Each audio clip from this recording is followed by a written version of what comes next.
साथियों नमस्कार। मैं असलम चौपदार। फेसबुक लाइव में आप लोग का हार्दिक स्वागत है, अभिनंदन है। आज का जो फेसबुक लाइव है वो सुप्रीम कोर्ट में जो सुनवाई हुई थी उसको लेके है, और हमारे केस में आगे क्या रह रहा है, क्या प्रकार से है। और मेरे साथ रमेश जी शर्मा भी जुड़े हैं, देवेश शर्मा जुड़े हैं, और मुकेश छिंपा जी भी जुड़े हैं। तो सारी सुनवाई के बारे में आप लोगों से चर्चा करूंगा। इसके साथ साथ मैं आप लोगों को कई चीजें बताना चाहता हूं कि जो मुख्य बात आज के जो केस में थी, केस का आदेश हुआ है और जिसमें कई प्रकार की बातें हैं, और जो अभी तक आदेश आया है, उम्मीद के अनुसार, उम्मीद पे दुनिया कायम है और उसी अनुसार हम काम कर रहे हैं। मेरे साथ मुकेश जी चिंपा भी जुड़ चुके हैं, देवेश शर्मा जो मुख्य याचिका करता है, और रमेश शर्मा जो लंकेश जी है। देखो, हमने इस केस को लेके दिन रात मेहनत की है, इस बात को आपको भी पता है। लेकिन एक चीज मैं आप लोगों को रखना चाहता हूँ कि ये जो केस में हमने मुकुल रोहतगी जी को हायर किया, पटवालिया जी को किया, नरेश कौशिक जी को किया एनसीटी की तरफ से। आप लोगों को पता है तुषार मेहता जी भी थे। लेकिन मुख्य बात ये निकल के आई कि 2 दिन पूर्व हमें मुकुल रोहतगी जी ने मना किया। जैसे आज 15 तारीख की सुनवाई है और 13 को शाम को मना किया मुकुल रोहतगी जी ने कि मैं किसी कारणवश से नहीं जुड़ पाऊंगा। और उसके बाद में मुकुल रोहतगी जी से हमने पूछा, सर कोई पैसे का मामला है, कोई और इश्यू है? तो उन्होंने कहा कि हमने कोऑपरेट जगत से हमारी जो केस चलते हैं, हम उस केस में, महत्वपूर्ण जो केस है हमारा, उसमें मैं जुड़ रहा हूं। तो उन्होंने एन वक्त पे उन्होंने मना कर दिया। मुकुल रोहतगी जी के मना करने पे थोड़ा सा झटका लगा, लेकिन जिस प्रकार से हमारी टीम ने कोशिश की, देखो, कोशिश में कोई किसी प्रकार से कमी नहीं आने दी। और दूसरी बात, उन्होंने हमने फिर पटवाले जी के इमरजेंसी कोई केस हो गया तो उनको चंडीगढ़ जाना पड़ा दिल्ली से, उनकी फैमिली का कोई इश्यू हो गया। लेकिन हमने सीए सुंदरम जो सबसे वरिष्ठ थे बीसीसीआई के, अनिल अंबानी जी के थे, उनको हायर किया रातों रात, उनको सारी चीजें ब्रीफिंग वगैरह करवाई है ए टू जेड। उन्होंने आज शानदार बहस भी की, इस पे बहस की, उन्होंने सारे आर्ग्यूमेंट रखे, कोर्ट में अपनी बातें भी रखी। नरेश कौशिक जी को उपलब्ध नहीं हो पाया अचानक। नरेश कौशिक जी भी आज हमारे बीच में। मेन बात ये थी कि एनसीटी ने अपना बचाव नहीं किया। एनसीटी अपना बचाव करती तो एक अलग बात थी। एनसीटी की तरफ से आज जो तुषार मेहता जी को आना चाहिए था, तुषार मेहता जी नहीं आए एनसीटी की तरफ से। लेकिन हमारी तरफ से किसी भी प्रकार से कमी नहीं थी, हमने उसी समय सीए सुंदरम को अपॉइंट किया, अमित के पवन जी को अपॉइंट किया, सारी बातें हमारी तरफ से की। बाकी मैं आप लोगों को बताना चाहता हूँ, मुकेश जी सिंपा बताएंगे, मेरे हिसाब से वो बेटर बताएंगे थोड़ा। हाँ मुकेश जी। हाँ जी सर, आवाज आ रही है मेरी? जी जी बोलिए। देखिए सर, मैं सारी बातें समक्ष रख देता हूँ सभी के सामने कि आज क्या हुआ। उससे पहले 2 दिन की जो प्रोसेस रही है उसकी बता देता हूँ। परसों मैं मैंने ब्रीफिंग करने के लिए मुकुल रोहतगी जी के जो पीए हैं उनको कॉल किया। तो जैसे ही उन्होंने बोला कि ब्रीफ तो नहीं होगा, क्योंकि सुनवाई सुनवाई नहीं हो सकती, क्योंकि साहब बिजी है। उन्होंने स्पष्ट मना कि हाँ हाँ सुनवाई नहीं होगी। और एक सेकंड, एक दूसरी बात ये भी थी कि आज अमेजोन का डबल कोई आवाज आ केस। रही है मेरे पास। सर आप 1 मिनट में कान से दोबारा हटा लो। जुड़ता हूँ। आवाज डबल आप आवाज आ कान रही से हटा लो ना, बोलो बस, हमें आवाज आ रही है, आप कान से हटा लो, बोलो। है। ठीक ठीक ठीक ठीक ठीक ठीक। हाँ जी। देखो सर, ऐसा है कि मुकुल रोहतगी के पीए ने साफ मना कर दिया कि हाँ साहब बिजी है, नहीं आ सकते। फिर हमारे सबसे बड़ी समस्या ये आ गई कि पेमेंट किया हुआ था उनको। तो पेमेंट को लेके भी हमारे इश्यू आए कि उन्होंने ये बोला कि हम चेक देंगे, चेक का 3 दिन बाद अप्रूव होगा, और हमें एडवोकेट करना जरूरी था तो आते टाइम पे। फिर पटवालिया जी को लेके बोले कि हाँ चल पटवालिया जी है, कम से कम एक तरफ तो वो है। पटवालिया जी को फोन किया, पटवालिया जी ने भी मना कर दिया कि मैं भी बिजी हूँ। जब वो बात है सर, जब मुसीबतें आती है, जब सभी एडवोकेटों ने मना करते गए, फिर उसके बाद तुषार तुषार मेहता जी को लेके भी मैं कल रात को भी मिल के आया था, गजेंद्र सिंह शेखावत से मिल के आया था। सर को ये बोला कि कम से कम अगर 5-10 मिनट कैसे भी हो सके, रिक्वेस्ट की थी। जो बीजेपी के लीडर है वही करेंगे। भारत सरकार केस लड़ रही है इसमें, तो भारत सरकार का रोल है इसमें। और जरूरी है जो भारत सरकार के मिनिस्टर है उनको भी अवगत करवाना कि हाँ, आपके जो एनसीडी के एडवोकेट हैं, एमएचआरडी के एडवोकेट है, वो बिजी हैं, प्लीज उनसे रिक्वेस्ट है कम से कम उनको 10 मिनट के लिए भेजो। लेकिन वो भी नहीं आए। लेकिन फिर हमने लास्ट टाइम पे, एंड टाइम पे सीए सुंदरम जी को किया। लेकिन वो भी चीज सही है, जज भी संतुष्ट। आज की सुनाई का मैं पूरा बता देता हूँ। स्टार्टिंग यहाँ से हुई। सीए सुंदरम जी ने बहस करना स्टार्ट किया। स्टार्ट करने के बाद एक एक पॉइंट पे बात की, सभी चीजें रखी उन्होंने, सारी बातों से जज संतुष्ट दिखे। संतुष्ट दिखने के बाद उनका एक प्रॉब्लम और थी, उनका भी एक केस और लगा हुआ था साथ में। एक केस चल रहा था बराबर में, वो अपने जूनियर को छोड़ के आए थे, क्योंकि दोनों केस साथ में आ गए। तो उन्होंने पूरी बात बताई कि हाँ ये मैटर है। पहले वो जज तो ये बोल रहे थे कि ये पीएचडी होल्डर शामिल होंगे क्या, मतलब जज थोड़े ऐसे संतुष्ट दिख रहे थे बार बार बातों से। लेकिन जब जज को समझाया कि हाँ ये मैटर है और यहाँ पे भर्ती क्लियर हो जाएगी, भर्ती नहीं तो कम से कम स्टे प्रोसेस कीजिए, तो जज संतुष्ट थे। फिर उसके बाद ये जो बीएसटीसी के कपिल सिब्बल। वकील है, बीएसटीसी के वकील है P Chidambaram, sorry, sorry, Kapil और सिब्बल। मीनाक्षी अरोड़ा, इन कपिल दोनों सिब्बल। इन दोनों एडवोकेट, सॉरी, कपिल सिब्बल और मीनाक्षी अरोड़ा, इन दोनों की बहस हुई। और उस हम खुद टाइम जुड़े बहस हुए थे, में लाइव में जुड़े, बहस में जुड़े हुए थे हम खुद। और लगभग कम से कम बीएड की तरफ से 5-10 साथी जुड़े हुए थे। सबको पता है, बिहार वालों को पता है, यूपी वालों को पता है। जो हमारी एक, हम कोई कोई भी डिसीजन लेते हैं, हम कोई एक या दो कैंडिडेट नहीं लेते हैं। हमारे कम से कम 10-12 साथी है। सुप्रीम कोर्ट का एक ग्रुप बना हुआ है, जिसमें 2 साथी बिहार के हैं, 2 साथी यूपी के हैं, 2 साथी पंजाब के हैं, सॉरी, 2 साथी पंजाब के हैं, 2 पश्चिम बंगाल के हैं, और बाकी अपने राजस्थान के 3-4 है। तो कोई भी अगर कोई भी एडवोकेट करना हो, कुछ भी कोई भी परेशानी आती है, सभी से डिस्कस किया जाता है, सभी बातों से सभी के सामने बात रखी जाती है। और इमरजेंसी अब जो तो आदेश ये हुआ है बात वो सामने आई, तो समझाए, तब लोग सभी ने सुनना सुझाव चाहते हैं, दिए। आदेश क्या हुआ है। आदेश क्या हुआ है आदेश वो ये हुआ बता है दो सर, आप। सबसे एक चीज देखो, एक चीज अपने लिए फायदेमंद रही और एक चीज नुकसानदेह रही। नुकसानदेह ये रही कि स्टे नहीं मिला। लेकिन सबसे फायदेमंद ये चीज रही कि अब सुप्रीम कोर्ट के निर्णय के अधीन भर्ती है।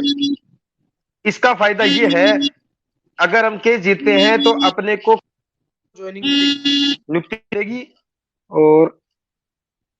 और इसका, इसमें राज्य सरकार अब कुछ साथी ये 6 हफ्ते बाद रेट मिली है, और इससे इससे इससे ये है कि कम से कम हमें मौका नहीं मिलेगा, सीट बढ़ दी जाएगी। तो मैं उन साथियों को बता देना चाहता हूं, सुप्रीम कोर्ट के निर्णय के अधीन भर्ती है, तो इसका मतलब ये है कि चाहे राज्य सरकार को पोस्ट क्रिएट करनी पड़े या उनको हटाना पड़े, अगर हम केस जीते हैं तो अपने को देखो, नियुक्ति बात मिलेगी। ये है कि कोई भर्ती प्रक्रिया से कोई बाहर नहीं हुआ है बीएड वाले। इस बात को लेके आप हाँ, लोग नेगेटिव चीजें ना कोई जाए। बाहर नहीं हुआ है इसका। आदेश ये हुआ है कि ये भर्ती भर्ती में स्पष्ट रूप से ऑर्डर में ये दे रखा है कि सब्जेक्ट टू एसएलपी, ये जो भर्ती की जो प्रोसेस है सारी की सारी वो एसएलपी से अटैच हो चुकी है। एसएलपी का जो निर्णय आएगा उसी आधार पे काम होगा। अब कई लोग ये कह रहे हैं कि हम उनकी भर्तियां हो जाएगी और हो जाएगी। तो मैं आप लोगों को कहता हूं, आज हमारी पूरी कोशिश थी इस भर्ती पे स्टे लेने की, हमने पूरी बहस की, यहां तक हमारे एओआर तक ने बहस की है हर मुद्दों को समझाने की। लेकिन जज साहब जो माइंड एक बात सेट करके आए थे, उन्होंने ये तक अपने माइंड में यही बात रख रखी थी जज साहब ने कि कहीं ना कहीं वो चीजें हो जिसको हम पूरा कर सके।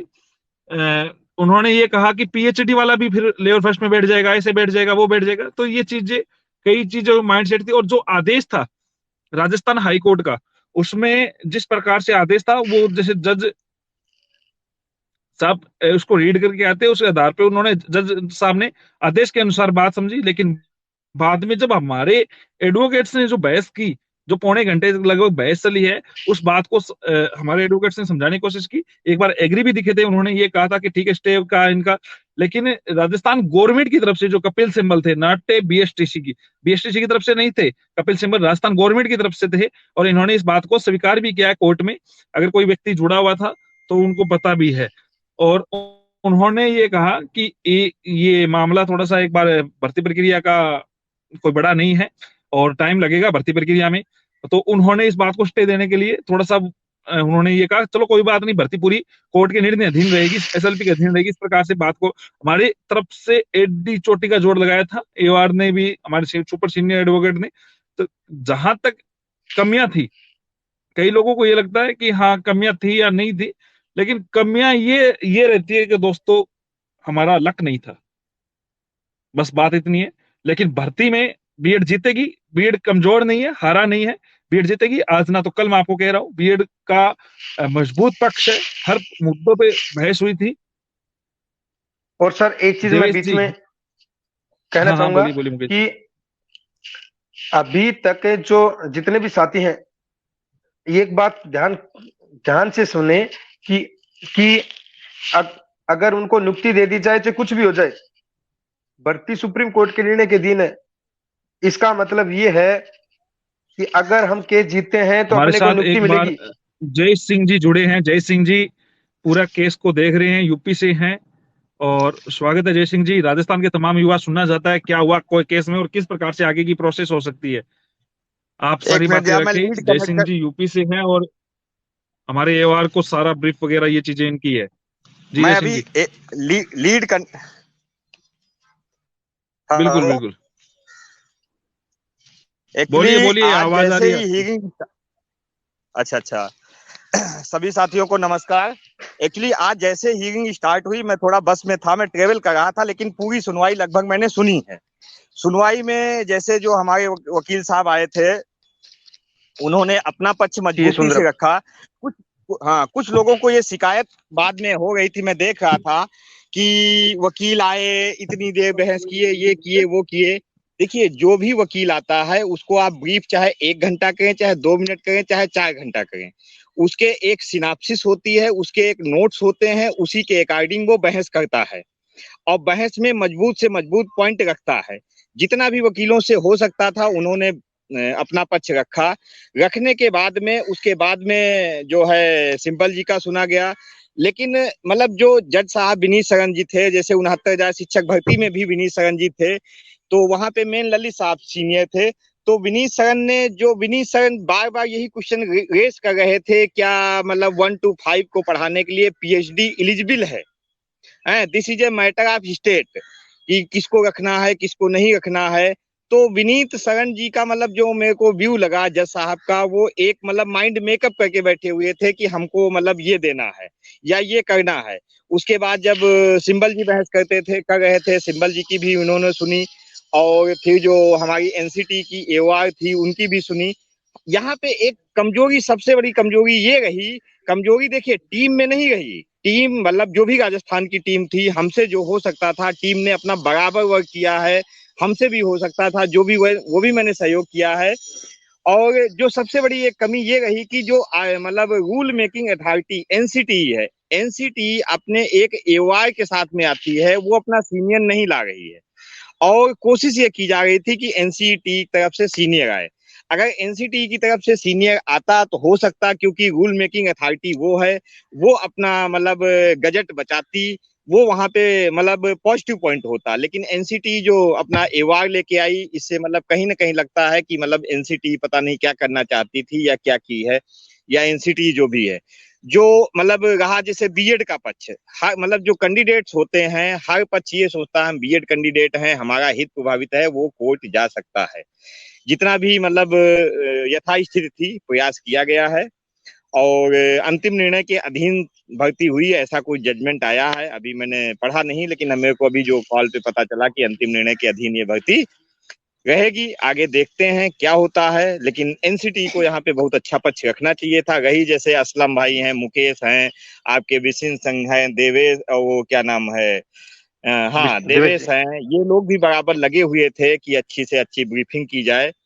और जो भी संभव प्रयास हो रहा था किया गया। अगर उसमें कोई आक्षेप लगाता है कि मतलब जो है टीम ने वर्क नहीं किया है, या मुकेश चिंपा ने कहीं नहीं किया, या असलम ने नहीं किया, या देवेश ने नहीं किया, देखिए जब हित प्रभावित होता है, जिसको लगता है कि मेरा हमें चीज नहीं आती, तो उसके मन में बहुत सारी मतलब उल्टे सीधे फितूर आते हैं। जब हमारी सुनवाई हो रही थी फर्स्ट डे मैं आपको बात बता रहा हूँ, तो हरीश साल्वे जी मतलब बहस करने आए थे, तो ललित जी बैठ भी नहीं पाए थे। बोले Salve ji you appeared from this case, I will first पहले मैं सबसे पहले पिटिशनर का सुनूंगा, then I will call you. तो लड़कों ने हम लोगों को बहुत सारे उल्टे सीधे सुनाए थे। तो ऐसा नहीं है, जिसका हित प्रभावित होता कहता है। तो इसमें जो भी लड़के हैं, जो भी स्टूडेंट्स हैं, ऐसा डिमोरलाइज होने की कोई जरूरत नहीं है। ऐसा कोई आक्षेप नहीं लगा सकते हैं हमारे हिसाब से कि मुकेश जिम्मेदार हैं या असलम जिम्मेदार हैं। जो भी कोर्ट हो या मैच हो, वहां पे एक पक्ष जीतता है तो एक पक्ष हारता भी है। जो भी संभव प्रयास हो सकता था किया गया है, आगे जो भी हो सकेगा वो किया जाएगा। डिपेंड जज साहब पे करेगा कि जज साहब के समझ में क्या आता है और जज साहब क्या जजमेंट देते हैं। उसमें कोई ये कहे कि अगर हम यहाँ वहां होते तो ऐसा कर देते, तो इसलिए टीम की कोई भी कमजोरी नहीं है, ना मेरे को लगी, ना मेरे को ऐसा लगता है। ऐसा नहीं लगता कि परसों टीम हमने कहीं भी पे हरीश भी साल्वे जी कमजोर को उतारने की कोशिश की थी, जय सिंह जी, हरीश साल्वे जी है। हाँ, को, हरीश लेकिन साल्वे जी को, हरीश साल्वे जी बिजी थे।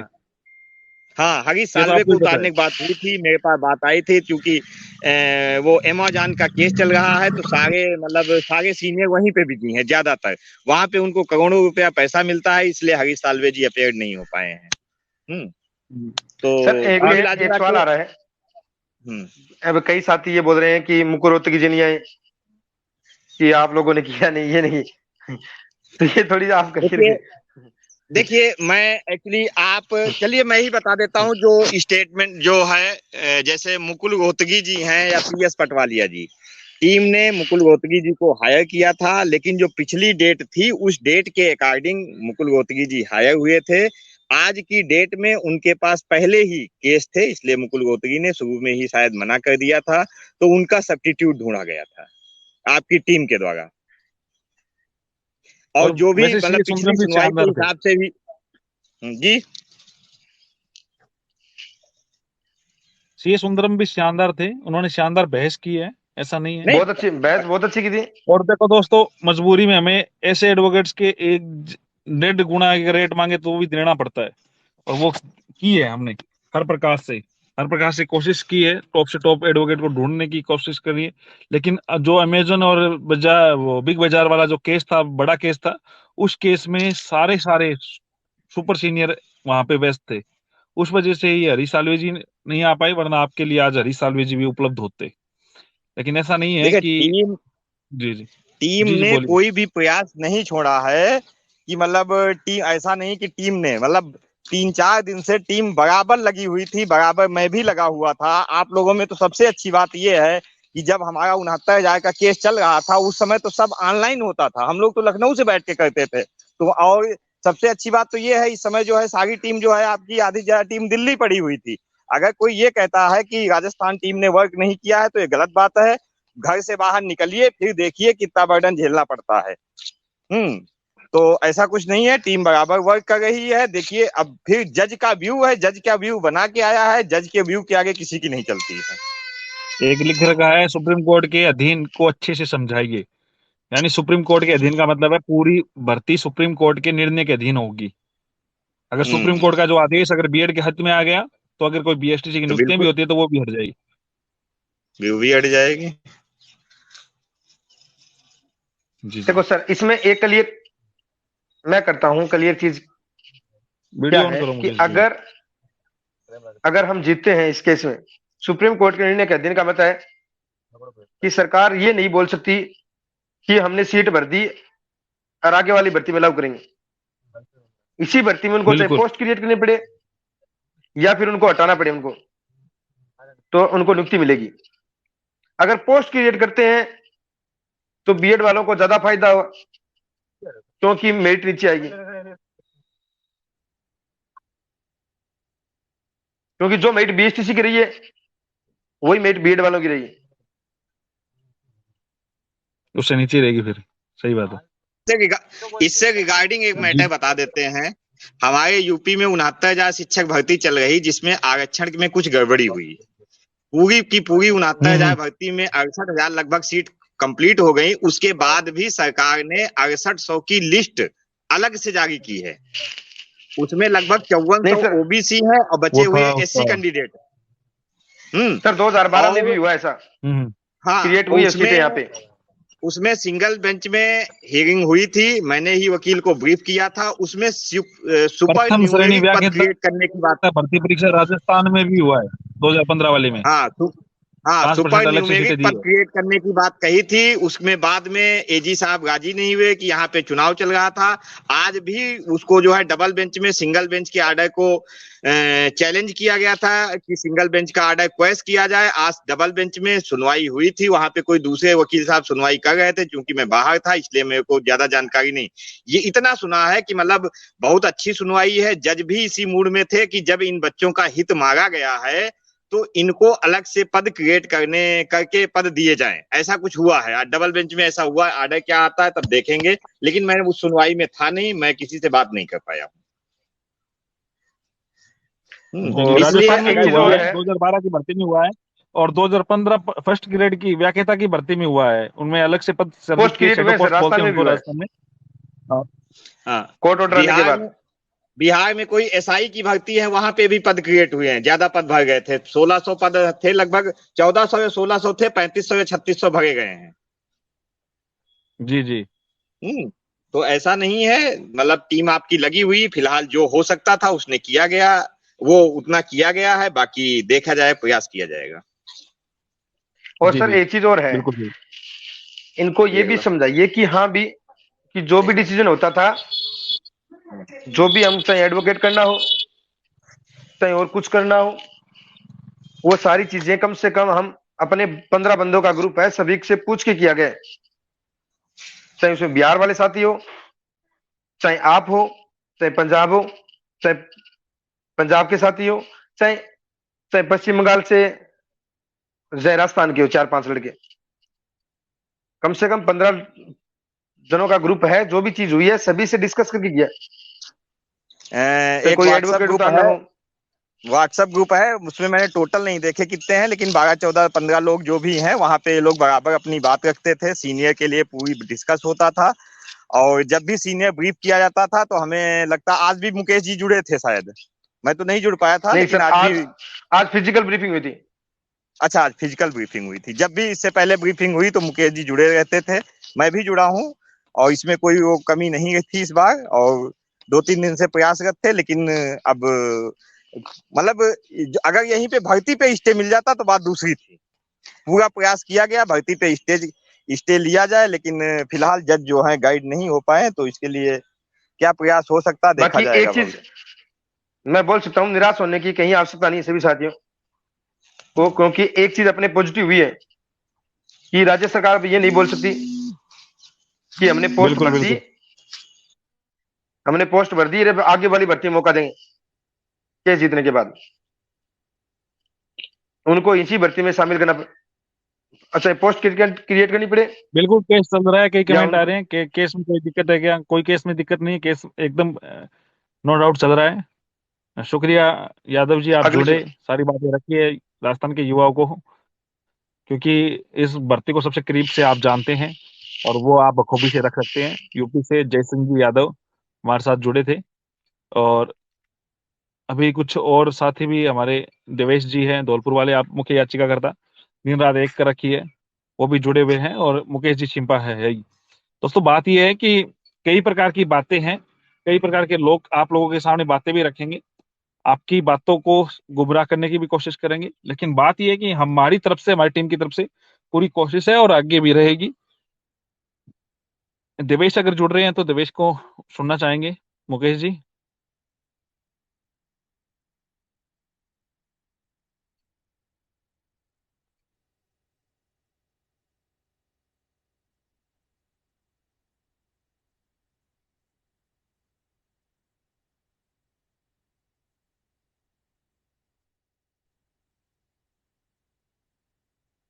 मेरी आवाज सही तक पहुंच नहीं पा रही है देवेश जी के पास।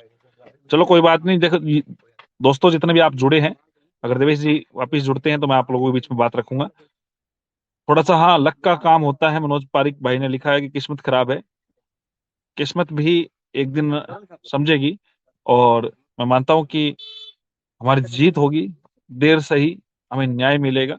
हाँ ये भी मानता हूं कि देर से मिला हुआ न्याय अन्याय के बराबर होता है, लेकिन जितना हमारी तरफ से किया जा रहा है कोशिश, क्योंकि ये भारत का जो देवेश जी जुड़ चुके हैं।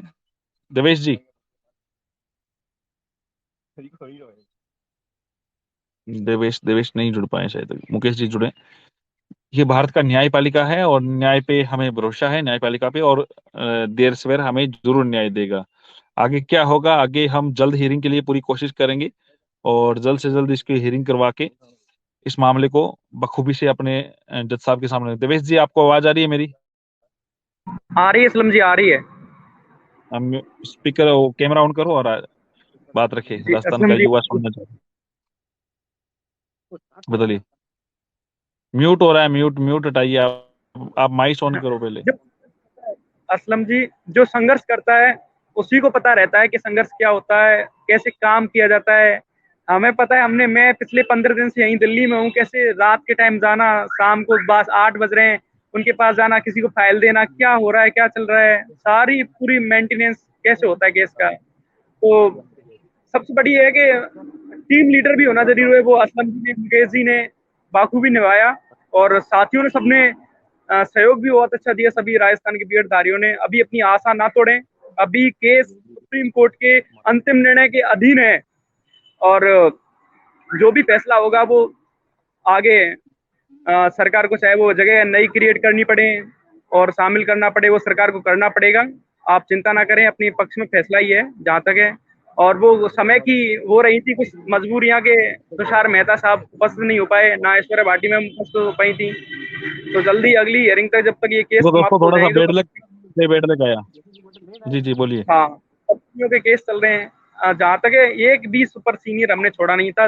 यहाँ तक का दिल्ली का हर इस साल वे सबके पास गए थे, उनके कंपनियों केस लगे हुए थे कारपोरेट के। संभवतः अगली सुनवाई में कोई फ्री होंगे तो कोई ना कोई फिर आपको सीनियर लेके आएंगे और जो भी संभव प्रयास होगा असलम जी का और हमारी टीम का बीएड के लिए करेंगे और बीएड जीतेगी। और जीतेंगे। वो जो कुछ अपवाद होते हैं ना असलम, तो जो हर जगह अपवाद होते हैं, उनकी दोस्तों कोई नहीं। लेकिन जिस दिन हम केस से जुड़े थे, यही लेके चले थे, कर्मंडे बात कर से माँ फलाचु कदाचन है।